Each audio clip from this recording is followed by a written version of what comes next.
Hey everybody! Today we are reading Tactical Cactupi. The last class was dismissed into a perfect fall afternoon. Blue skies, cool temperatures, the subtlest of breezes. The sun seemed to rest upon a distant hilltop like a giant orange on a giant table. On the plaza, Mr. Curtin sat in his favorite spot, gazing off toward the bridge, reading a newspaper with a look of satisfaction, occasionally making a note in his journal. A few students had gathered at the edges of the plaza and in the rock garden, passing the time before supper. As always, they gave Mr. Curtin plenty of room. No one dared go near him while he was working, which is why so many jaws dropped when Reynard Muldoon was spotted walking toward him. Did the new kid not know any better? Was he just dying for a visit to the waiting room? No student had ever approached Mr. Curtin on the plaza before. Rainey guessed this, which is why his breath came so short, but keeping his shoulders squared and one hand behind his back, he did what no other student dared to do. He approached from the front, knowing he would have only one shot at this. His plan would be spoiled if Mr. Curtin turned his chair. "Mr. Curtin, sir?" Mr. Curtin glanced up, his lenses gleaming like polished chrome in the sun. "Sorry to bother you," Rainey said quickly, "but I couldn't help noticing that your book has a lot of dog-eared pages. I must say I was surprised." Mr. Curtin seemed unsure whether to be angry or incredulous. "You're surprised I have pages to which I often refer?" "Oh, no, sir. I'm surprised nobody has ever given you a suitable present." Rainey showed Mr. Curtin what he'd been holding behind his back, a fistful of thin blue ribbons. "Bookmarkers. I thought they should be special, so I asked a laundry helper for some sash material. I'm sure you recognize the shade of blue," which she cut into ribbons and sewed up nicely along the edges. Rainey held out the ribbons, which were indeed elegantly stitched. "I hope you like them." Mr. Curtin was taken aback. He was flattered, it was true, yet his expression clearly showed that he agreed with Rainey that he rather thought someone should have given him such a present before now. It was a proper attention that had been lacking. "Thank you, Reynard," he said with a tight nod. "An appropriate gift indeed, from one young scholar to his superior. I shall put them to good use." Mr. Curtin returned to his newspaper. "Sir," Rainey said, "aren't you going to put them in?" Mr. Curtin grunted impatiently, his expression darkening. The boy was a nuisance, and yet the nuisance had flattered him, and the ribbons would be useful. His expression softened a little. Finally he sighed and set aside his newspaper. Flipping his journal back to the first dog-eared page, he slipped a ribbon inside. He was beginning to turn the page when Rainey said, "What exactly is that book, sir?" Mr. Curtin paused. "It's a journal, Reynard. Every great thinker keeps a journal, you know." He returned to his bookmarking. "I must say it's an awfully big journal." "What better place to record awfully big ideas, eh?" said Mr. Curtin, which was just what Rainey had thought he would say. "Now, Reynard, no more interruptions. I have a great deal of work to do." Mr. Curtin flipped to the next dog-eared page. "Sir, one last question." "A very last question, Reynard," Mr. Curtin said, looking up. "Go ahead." "Why are you always gazing off toward the bridge?" "Ah, I suppose it does appear that I'm looking at the bridge," Mr. Curtin said with a smile. "In fact, I'm gazing fondly toward one of my greatest accomplishments, the tidal turbines." "I trust you know about the turbines?" Rainey nodded. "I thought so. They're quite famous. They are an extraordinary invention, you see, and part of the great tradition." "The tradition, sir?" "Do you not recall my mentioning my homeland's admirable tradition? I was referring to the great conquest, the conquest of the sea. Holland claimed much of its land from the sea, you know. Dikes and polders, my boy, nothing in the world less controllable than the sea. And yet the Dutch found a way to control it. And now, in my own way, I have done the very same thing. My turbines capture the ocean's infinite energy, which I use for my own purposes. Is it not remarkable?" "It's the most remarkable thing I've ever heard," Rainey said, equally impressed by Mr. Curtin's remarkable vanity. "No doubt," said Mr. Curtin. He clapped his hands together. "But enough delay. Even greater things lie ahead, Reynard, much greater things, and we must waste no time achieving them." He began paging through the rest of his journal, inserting the ribbons. Mr. Curtin was turning the pages with disheartening speed, but Rainey dared not interrupt again. Instead, he allowed himself one glance, and a brief one at that, behind Mr. Curtin, toward the hill path leading up beyond the dormitory. A short distance from the bottom, the path curved around a large potted cactus. Nothing unusual about this. There were many such cactuses set along the institute paths, but this particular cactus seemed to have several arms, a cactopus.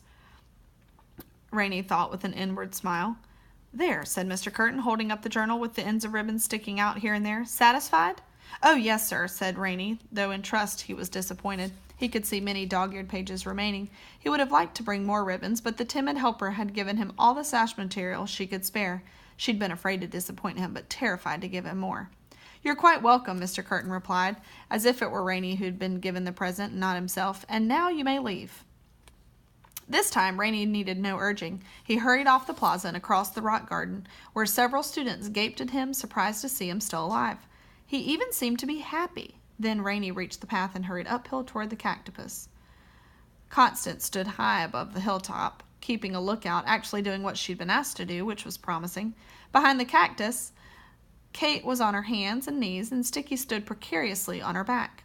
He was peering through Kate's spyglass, which he had steadied atop a high cactus branch. "Did he get anything?" Rainey whispered to Kate, so as not to disturb Sticky. "You don't have to whisper," Sticky said. "I did get a little, and I'll get more if he'll just write anything. He's on a fresh page, but now he's gazing away again." "Only a little?" Rainey said. "He was turning the pages pretty fast. Sorry, I tried to stall him as best I could." "And I could only see a small part of each page," Sticky said. He glanced down at Rainey with an impish smile. "But I do remember what I saw." "Is it any good?" Rainey asked. "Beats me. I haven't had time to think about it. There's a difference between remembering and thinking, at least for me." He returned to the spyglass. "Could you see us at all?" "Kate's forearms and your elbows, but you're pretty well hidden," Rainey said. "Anyway, from below it's impossible to see what you're doing." "What about from above?" Sticky asked. "Are we still clear in that direction?" Rainey turned to check on Constance. It was good that he did. Constance was hurrying down the path toward them. For Constance, though, hurrying meant running a few steps and tripping, running a few more steps and stumbling. And walking about 20 yards behind her was Jackson. "Jackson's coming," Rainey hissed. He was immediately knocked to the ground. Sticky, in his fright, had fallen off Kate's back and crashed onto Rainey. The spyglass flew out of Sticky's hand and onto the gravel path, and before the boys could gather themselves, Jackson had brushed past Constance, knocking her roughly to her knees, and was upon them. "What's going on here?" "We were trying to make a human pyramid," Rainey said. "A human pyramid? With 3 kids?" Jackson said with a sneer. "That's pathetic. And what's this?" He had seen the spyglass and was bending to pick it up. Kate sprang forward and snatched it away. "It's mine. That's what it is." Jackson stared at Kate, amazed the student had spoken to him that way. Then his amazement gave way to anger. "You'll show it to me here," he said in a threatening voice, "or else in the waiting room. It's your choice, Weatherall." Kate stared back at him, defiant. The others held their breath. "Fine," Jackson said with a smile. He was beginning to enjoy himself. "Let me just tell you how this works. I'm about to grab your arm, and I intend to squeeze it so hard it hurts and escort you to the waiting room. If you try to run away or fight me, I'll personally see to it that you get kicked out of the institute. After you go to the waiting room. How does that sound?" Kate had no choice. Reluctantly, she held out the spyglass. As Jackson snatched it from her grasp, Sticky turned away, his face hidden in his hands. He couldn't bear to look. Jackson burst into laughter. "A kaleidoscope? You risked going to the waiting room for a kaleidoscope?" He put his eye to the lens. "Yes, but it's my kaleidoscope," Kate said. "Well, you can keep it," Jackson said in disgust. He handed Kate her spyglass back. "This is the sorriest kaleidoscope I've ever seen." Rainey grimaced his way through study time, trying to ignore a broadcast that went on for 2 hours. After it ended, Rainey noticed Sticky was still grimacing. Sticky had spent all of study time reproducing what he'd seen in Mr. Curtin's journal, and was still at his desk. "What's the matter?" Rainey asked him. "Forget something?" Sticky groaned. "Forgetting isn't the problem. Art is the problem." He threw down his pencil. "There was a diagram in there, but I can't draw with a flip. Words and numbers, yes. Pictures? Hopeless." "You can always try again," Rainey said, looking over Sticky's shoulder at the drawing. It seemed to depict a mound of spaghetti with numbered meatballs. "We have a minute before lights out. It'll be easier if you have to use the flashlight." "Flashlight or floodlight, it won't matter. I'll just do as well in the dark. This was my 4th try. It was supposed to be a diagram of Mr. Curtin's brain with lots of numbers on every region." Rainey stared doubtfully at the picture. "Are you sure it was Mr. Curtin's brain?" "It said my brain at the top of the page." "Oh, well, I don't suppose there was a key to those numbers, was there, or an explanation of the diagram?" Sticky shook his head. "Not on that page." Rainey patted him on the back. "Then don't worry about it. We don't need a diagram to know what a brain looks like." Sticky's face shone with relief. "Really? Oh, I hoped you would say that." He tore the page into tiny bits. Rainey helped him shred the other attempted drawings too, most of which resembled misshapen balls of yarn with numbered threads. They finished just as the girls made their appearance in the ceiling. Everyone was eager to begin. In no time, the lights were off, and they were all seated in a circle on the floor. "Okay, I have all the entries written down," said Sticky, showing them a thin stack of papers. "They cover a lot of time. The first is from years ago, and the last was written today. Shall I read them aloud?" The others agreed, and so, starting with the first entry, Sticky read, "No one seems to realize how much we are driven by fear, the essential component of human personality. Everything else, from ambition to love to despair, derives in some way from this single powerful emotion. Must find the best way to make use of this." "Well, that's cheery," Kate said. "I'll bet Mr. Curtin's just a big scaredy cat," Constance said, "so he thinks everyone else is too." Sticky, who happened to consider himself a prime specimen of scaredy cat, moved on without comment. The next entry, he said, was dated a year later. "Much to my disappointment, I have concluded there is no such thing as perfect control. I have come to understand, however, that the illusion of perfect control can amount to the same thing." He's all about illusions, Rainey reflected. The Institute's lack of rules is an illusion, not to mention its excellent reputation. And the emergency, too. The hidden messages make everything seem more hopeless and out of control than it really is. But then where is this illusion of control? "I don't see anything about that," Sticky replied. He glanced at his papers. The next few entries are all about using children as filters to keep the messages hidden. It's nothing we don't know. I'll skip them for now. I'm afraid the next part is a bit technical. Ready? The others said they were, though Constance squeezed her eyes shut as if expecting it to hurt. And Sticky continued. "Brain sweeping a success. High power, close contact transmission works perfectly well as a forcible procedure. Restraining should also succeed. Contentment messages will 1. Counteract a brain sweep individual's tendency to question, and 2. Lessen the chronic mournfulness effect. Predicted side effects of restraining: timidity, anxiety, self-doubt. Conclusion: satisfactory." Constance put her hands on her head. Brain swimming must be Mr. Curtin's term for destroying people's memories," Rainey said. "If they're in his machine, I think that's what he means by close contact transmission, then he can brain sweep them against their will, which is what he means by forcible. That must be what happened to Milligan, except Milligan got away before Mr. Curtin could retrain him." "But the other agents weren't so lucky," Sticky said. "Mr. Curtin retrained them with contentment messages that tell them not to question anything." "And to feel less sad," Kate said. "But that part must not have worked so well. They all still suffer from that pesky chronic mournfulness effect." There's more about it in the next entry," Sticky said. "Long-term brain sweeping and restraining results mixed. Helpers manageable but still dispirited. Worse, too frequent relapse of memory, often in association with trigger object. Typical episodes begin with the last important thing remembered, names of significant persons, unfulfilled obligations, etc. Most irritating. Note: 2 of last 4 episodes occurred near mirrors. Reflection must be promoting self-identification. Solution: remove the mirrors." Kate rubbed her hands together. "Now I'm really starting to feel like a secret agent. We're figuring things out. What's next, Sticky?" Sticky checked his papers. "We're almost finished. The next entry explains why the special recruits aren't so sad. It's more or less what we thought." "Can you just give it in a nutshell?" Constance asked, then added, "Please?" The others resisted looking at one another, and no one spoke. It was perhaps the first time Constance had ever used that word, and though she'd quite possibly said it by accident, no one wished to spoil the moment. If they mentioned it aloud, she might retract it, and so Sticky only nodded and gave the next entry in a nutshell. "Remember when we talked about lacunar amnesia, or forgetting particular events? Apparently Mr. Curtin can use his machine to wipe out specific memories without taking away everything, without doing a complete brain sweep. It makes people dazed for a while, but then they get better, and the memories rarely come back.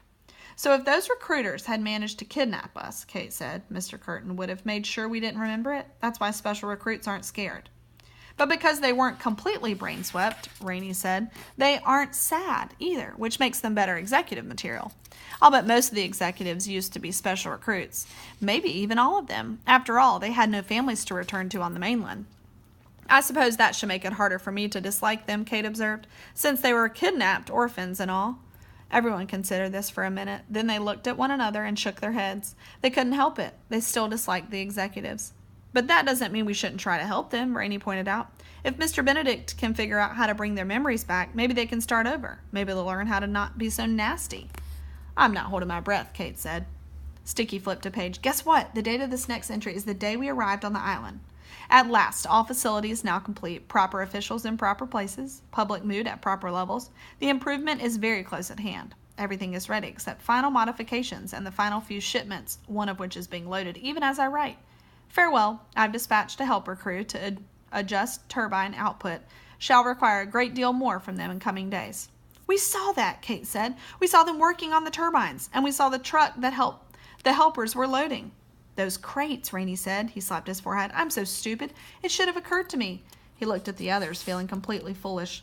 I'm sure you already know what I'm talking about. The others stared back at him, having no idea.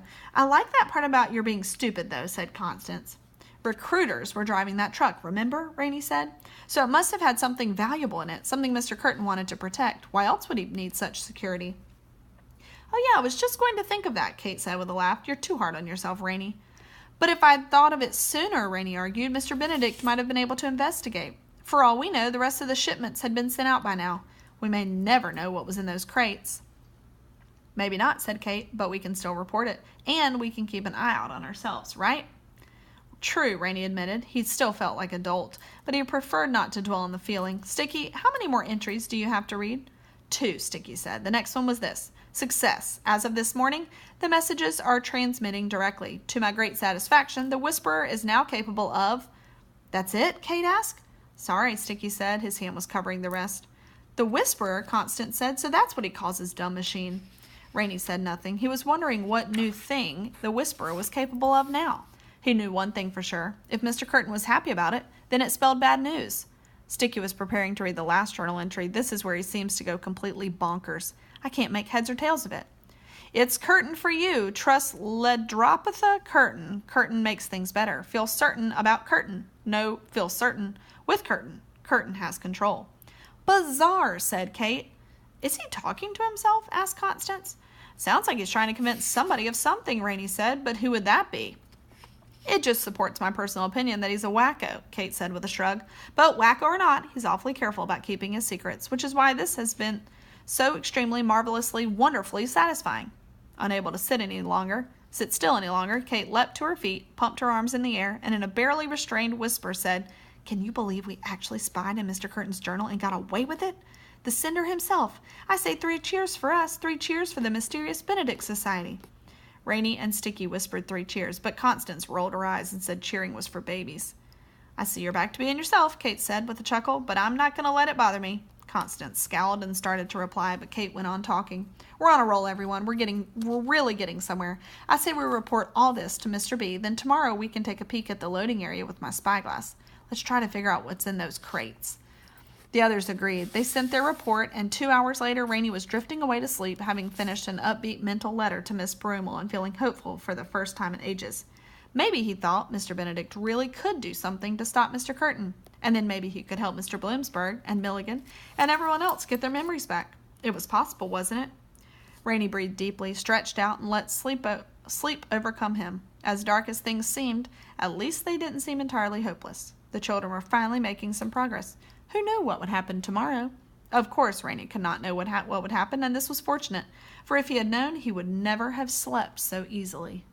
Dun, dun, dun. Wonder what's going to happen.